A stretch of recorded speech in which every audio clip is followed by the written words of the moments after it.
Item ಯಾವುದೇ ಇರಲಿ try ಮಾಡಿ ಆಚಿ ಚಿಕನ್ ಮಸಾಲಾ.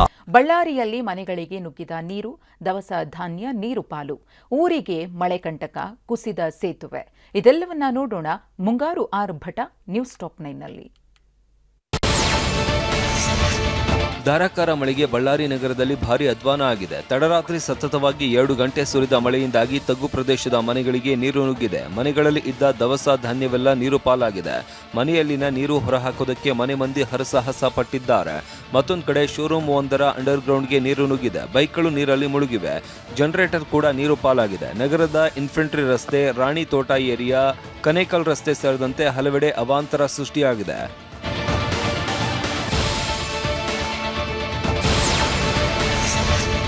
ಕಲಬುರಗಿ ಜಿಲ್ಲೆಯಲ್ಲೂ ಮಳೆ ಆರ್ಭಟ ಜೋರಾಗಿದೆ. ಚಿಂಚೋಳಿ ತಾಲೂಕಿನ ಬೆಡಕಪಳ್ಳಿ ಗ್ರಾಮದಲ್ಲಿ 20ಕ್ಕೂ ಹೆಚ್ಚು ಮನೆಗಳಿಗೆ ನೀರು ನುಗ್ಗಿದೆ. ಊರಿಗೆ ಊರೇ ಒಂದು ರೀತಿ ಕೆರೆಯಂತಾಗಿದೆ. ಜನರು ಮನೆಯಿಂದ ಹೊರಬರಲಾಗಿದೆ ಸಂಕಷ್ಟ ಅನುಭವಿಸ್ತಾ ಇದ್ರೆ ಮತ್ತಷ್ಟು ಮಂದಿ ಮನೆ ತೊರೆದು ಬೇರೆ ಕಡೆ ಸ್ಥಳಾಂತರವಾಗಿದ್ದಾರೆ. ಇಷ್ಟೇ ಅಲ್ಲ, ಚಿಮ್ಮನಕೋಡ ಗ್ರಾಮದ ಬಳಿ ಸೇತುವೆ ಕುಸಿದ ಹಿನ್ನೆಲೆ ಚಿಂಚೋಳಿ ಭಾಲ್ಕಿ ನಡುವಿನ ರಸ್ತೆ ಸಂಪರ್ಕ ಬಂದ್ ಆಗಿದೆ. ಕಳಪೆ ಕಾಮಗಾರಿಗೆ ಸೇತುವೆ ಕುಸಿದಿದೆ ಅಂತ ಸ್ಥಳೀಯರು ಆರೋಪ ಮಾಡ್ತಿದ್ದಾರೆ. ಗದಗದಲ್ಲಿ ಮಳೆ ಹೊಡೆತಕ್ಕೆ ರಸ್ತೆಗಳೇ ಕೆರೆಯಂತಾಗಿವೆ. ಧೋ ಅಂತ ಸುರಿದ ಮಳೆಯಿಂದಾಗಿ ಪಂಚರ ಹೊಂಡದ ಬಳಿ ಚರಂಡಿ ನೀರು ರಸ್ತೆ ತುಂಬೆಲ್ಲ ಹರಿದು ಬಂದಿದೆ. ರಸ್ತೆ ಜಲಮಯ ಆಗಿದ್ರಿಂದ ಮಾರ್ಕೆಟ್ಗೆ ಹೋಗುವ ಜನರು ಹೈರಾಣಾಗಿದ್ದಾರೆ. ಪ್ರತಿ ಬಾರಿ ಮಳೆ ಬಂದಾಗಲೂ ಇದೇ ಸಮಸ್ಯೆ ಇರುತ್ತೆ. ಸಂಬಂಧಪಟ್ಟವರಿಗೆ ಮಾಹಿತಿ ನೀಡಿದ್ರೂ ಕ್ಯಾರೆ ಅಂತಿಲ್ಲ ಅಂತ ಸ್ಥಳೀಯರು ರೊಚ್ಚಿಗೆದ್ದಿದ್ದಾರೆ. ಹಾವೇರಿ ಜಿಲ್ಲೆಯಲ್ಲೂ ವರ್ಷಧಾರಿಯ ಅಬ್ಬರ ಜೋರಾಗಿದೆ. ಅಗಡಿ, ಯತ್ನಿನಹಳ್ಳಿ, ಬಸವನಕಟ್ಟಿ ಸೇರಿದಂತೆ ಹಲವು ಕಡೆ ಧಾರಾಕಾರ ಮಳೆಯಾಗಿದೆ. ಮಳೆ ಹೊಡೆತಕ್ಕೆ ಮನೆಗಳಂತೂ ಚರಂಡಿ ನೀರಿನಿಂದ ಆವರಿಸಿವೆ. ಮನೆಯಲ್ಲಿನ ನೀರು ಹೊರಹಾಕೋದಕ್ಕೆ ನಿವಾಸಿಗಳು ಹರಸಾಹಸ ಪಟ್ಟಿದ್ದಾರೆ. ರಸ್ತೆಗಳು ಕೂಡ ಜಲಸ್ವಹ ಆಗಿದ್ದು ವಾಹನ ಸವಾರರು ಜೀವ ಕೈಯಲ್ಲಿ ಹಿಡಿದು ಓಡಾಡ್ತಾ ಇದ್ದಾರೆ. ಜಮೀನುಗಳಿಗೆ ಜಲಬೇಲಿ ಬಿದ್ದಿದ್ದು ರೈತರಿಗೆ ವರುಣ ಬಿಗ್ ಶಾಕ್ ಕೊಟ್ಟಿದ್ದಾನೆ.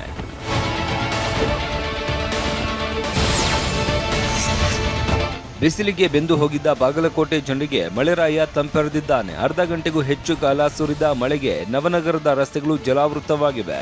ಜಿಲ್ಲಾ ಕ್ರೀಡಾಂಗಣದ ಬಳಿಯ ರಸ್ತೆಗಳು ಕೂಡ ಕಂಪ್ಲೀಟ್ ಮುಳುಗಡೆಯಾಗಿದೆ. ಜಲಾವೃತವಾದ ರಸ್ತೆಯಲ್ಲಿ ಓಡಾಡುವುದಕ್ಕೆ ವಾಹನ ಸವಾರರು ಹರಸಾಹಸ ಪಟ್ಟಿದ್ದಾರೆ.